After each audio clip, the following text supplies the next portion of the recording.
రాబో నెల రోజుల్లో వైసీపీ పార్టీ మొత్తం ఖాళీ అయ్యి పార్టీ కార్యాలయానికి టూలెట్ బోర్డులు పెట్టుకునే పరిస్థితి వస్తుందన్నారు.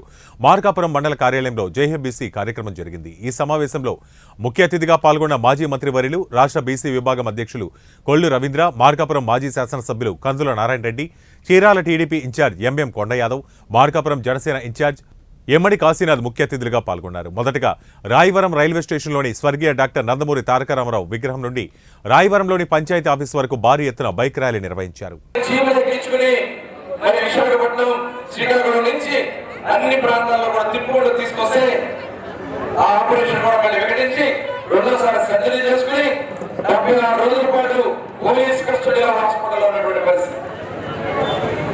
రామకిషోర్ ఒక పెళ్లికి వెళ్ళి ఆశీర్వదించినటువంటి పాపానికి ఎస్సీ ఎస్టీ కేసు పెట్టి ఆయన మీద కూడా అరెస్ట్ చేయాలని ప్రయత్నం చేయడం, అయిన పాత్రలో 67 సంవత్సరాల వయసు ఆయన మీద అనేక కేసులు పెట్టడం, అనేక సార్లు అరెస్ట్ చేయాలని ప్రయత్నం చేయడం, చివరికి ఆయన మీద ఒక నిర్భయ కేసు కూడా పెట్టి ఆయన్ని ఇబ్బంది పెట్టే కార్యక్రమాలు చేయడం. ఇలా చెప్పాలంటే మరి నా మీద కూడా హత్య కేసు పెట్టి నన్ను అరెస్ట్ చేసి 54 రోజుల పాటు రాజమండ్రి జైల్లో పెట్టినటువంటి వ్యక్తి ముఖ్యమంత్రి జగన్మోహన్ రెడ్డి. అనుకున్నాడు బీసీలు బాగుపడతాడు, నాయకులను అరెస్ట్ చేస్తారని చెప్పి అనుకున్నాడు ఈ ముఖ్యమంత్రి. తెలుగుదేశం పార్టీలో ఉన్నటువంటి ఏదో ఒక బీసీ కూడా భయపడదు.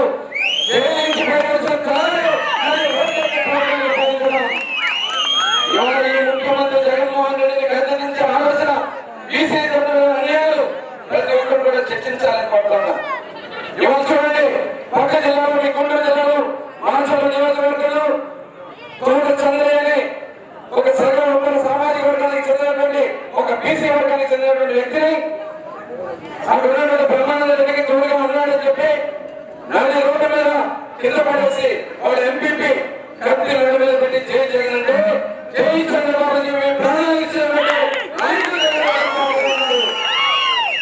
అదే కాదు చంద్రయ్య అని చెప్పి ఒకరిని అతి కిరాటకంగా హత్య చేశారు. ప్రజలలో